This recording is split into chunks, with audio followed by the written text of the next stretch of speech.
मैं हूं अभिषेक बारेट और इस वक्त आप मुझे धमचिक राजस्थान पर देख रहे हैं। साल था 2002 और राजस्थान की तपन सितंबर और अक्टूबर की हवा को ठंडा नहीं पड़ने दे रही थी।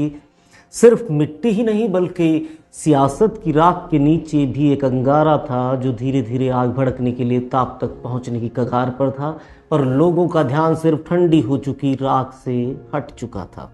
राजस्थान में गहलोत सरकार अपने 4 बरस पूरे कर चुकी थी और 5वें बरस में प्रवेश कर रही थी। अशोक गहलोत को अब अपनी सरकार की उपलब्धियां गिनवानी थी, पर लगातार 5 साल पड़े अकाल से जनता इतनी त्रस्त थी कि उन्हें कुछ नहीं सुनना था, ना ही समझना था। वाकई में इंसान सिर्फ पेट की सुनता है और दिमाग सिर्फ बदलाव की मांग करता है। राजस्थान के पूर्व मुख्यमंत्री भैरों सिंह शेखावत अब देश के उपराष्ट्रपति बन गए थे, पर भैरव बाबा राजस्थान को भूले नहीं थे। बाबूसा कहे जाने वाले भैरव सिंह के दिमाग में जो था उसका अंदाजा तक किसी को नहीं था। प्रदेश में भैरव सिंह के जाने के बाद भाजपा में कई लोग खुली आंखों से मुख्यमंत्री बनने का सपना देख रहे थे, पर भैरव सिंह इतने आसान व्यक्ति नहीं थे कि अपनी जागीर किसी को यूं ही पकड़ा के चले जाएं। वो अपने पीछे इस उत्तराधिकार के लिए कुछ सोच चुके थे, पर हर कोई इससे अनजान था। दूसरी तरफ भाजपा के बागी घनश्याम तिवाड़ी, पूर्व उप मुख्यमंत्री हरिशंकर भाबड़ा, पूर्व मंत्री ललित किशोर चतुर्वेदी, पूर्व प्रदेशाध्यक्ष और कोषाध्यक्ष रामदास अग्रवाल और रघुवीर सिंह कौशल जैसे कद्दावर मन में इस सियासी जागीर के सरपंच बनने का सपना संजोए हुए थे। यहाँ तक कि गुलाब चंद कटारिया तक के मन में था कि अब वो भाजपा के नए प्रदेश अध्यक्ष हो सकते हैं। एक दिन भैरव बाबा ने कार्ड खेल दिया। उन्होंने सबको ठिकाने लगाने वाला दांव खेला था कि कोई समझ ही नहीं पाया। यहाँ तक कि खुद वसुंधरा राजे को भी इसका शुरुआती इल्म नहीं हुआ। भैरव सिंह शेखावत ने पार्टी हाईकमान में नए नेतृत्व की बात फंसा दी और इससे पीछे छोड़कर आए सभी लोगों के सपने चकनाचूर हो गए। हुआ ये कि भारतीय जनता पार्टी के तत्कालीन राष्ट्रीय अध्यक्ष वेंकैया नायडू ने जयपुर में एक सम्मेलन में वसुंधरा राजे को राजस्थान का प्रदेशाध्यक्ष घोषित कर दिया। इस घटनाक्रम के पीछे एक पुराना घाव भी था जो भैरव सिंह अपनी पीठ में खंजर की तरह मानते थे। बात 1996 की है, जब क्लीवलैंड में भैरव सिंह की हार्ट सर्जरी हो रही थी। उस वक्त पीछे से कुछ अपने ही उनकी सरकार गिराने के लिए कोशिश कर रहे थे, पर बात नहीं बनी।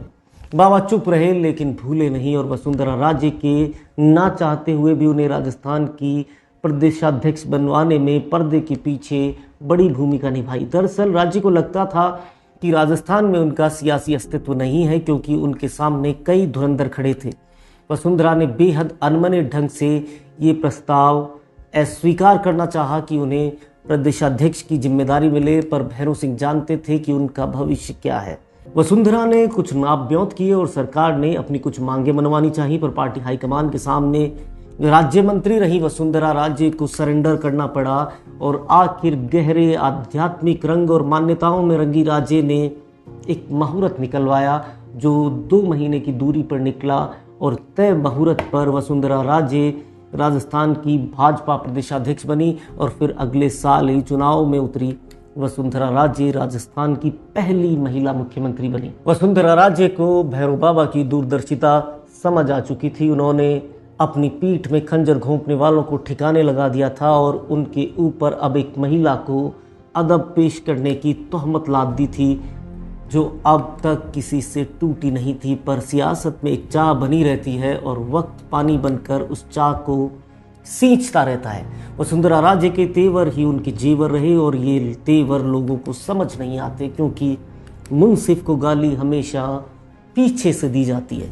भाजपा के शीर्ष नेतृत्व से आंखें तरेर कर बात करने वाली महिला मुख्यमंत्री के मोल भाव करने वाली राजनीति आला कमान को भी नस्तर जैसी लगी। वसुंधरा राजे को दरकिरार करने के लिए उन्हें पार्टी का राष्ट्रीय उपाध्यक्ष बनाकर उनकी राजस्थान में पूरा ध्यान देने वाली रणनीति को तोड़ा गया। पर वसुंधरा से गलती तो हुई थी। वो मिजाज की तब्दीली कर लेती तो उन्हें सिर्फ राजस्थान के अंदर अपनों से ही संघर्ष करना पड़ता। अब उनका संघर्ष दोहरा हो गया था कि वो राजस्थान और केंद्र दोनों के बीच संघर्ष कर रही हैं।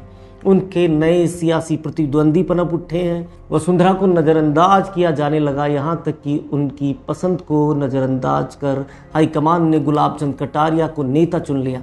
वहीं कटारिया, जिन पर वसुंधरा की उपस्थिति से सपने टूटने की परेशानी लाजिम हुई। 2018 के विधानसभा चुनाव में 200 में से 73 सीटें, वो भी भाजपा के घोर विरोध में, ये साबित कर गई कि वसुंधरा का तिलिस्म टूटा नहीं है। लोगों ने इन सीटों की जीत का सेहरा वसुंधरा से छीनने की तमाम कोशिशें करने के तर्क देने वाले लोगों को समझा दिया कि वसुंधरा अभी भी जिंदा है, उनका तिलिस्म अभी भी जिंदा है। पर राजनीति में उनके असर को भाजपा हाईकमान ने भी इसी से भांपा।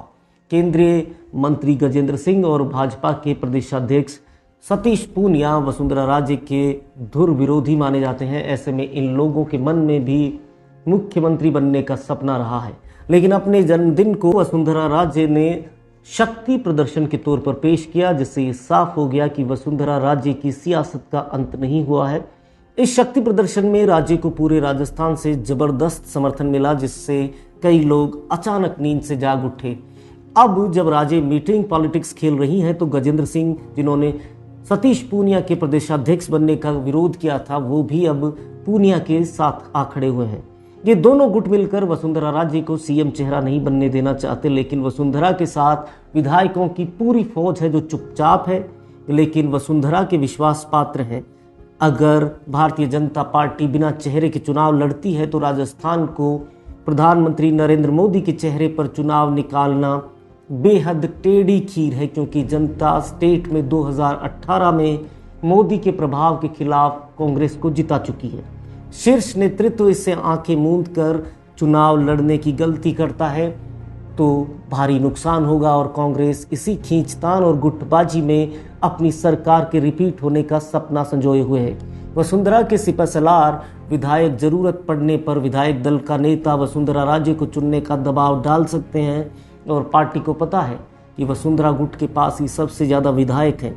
राजे गुट की सीएम चेहरा घोषित करने की मुहिम के आगे शीर्ष नेतृत्व झुक सकता है। अभी तक वसुंधरा राजे को ठिकाने लगाने और दबाव में लाने के सारे प्रयास किए जा सकते हैं, लेकिन अगर बात नहीं बनी तो बीजेपी वसुंधरा की कीमत पर राजस्थान से समझौता नहीं करेगी। वसुंधरा राजे ने कहा, जिन पत्थरों को हमने दी थी धड़कने, उनको जुबां मिली तो हम पर ही बरस पड़े। राजस्थान की भाजपा के अंदर की खींचतान कांग्रेस के लिए राहत की खबर जरूर है, पर अभी राजस्थान में ठीक कोई भी वसुंधरा राजे का विकल्प तो कतई नहीं है। जो भी अपडेट्स होंगे वो आप तक इसी माध्यम से पहुंचते रहेंगे। तमाम खबरों को जानने के लिए, सुनने के लिए आप हमारे चैनल को सब्सक्राइब करें, बेल आइकन को प्रेस करें, ताकि राजस्थान से जुड़ी हर खबर आप तक तय समय पर पहुंचे। शुक्रिया।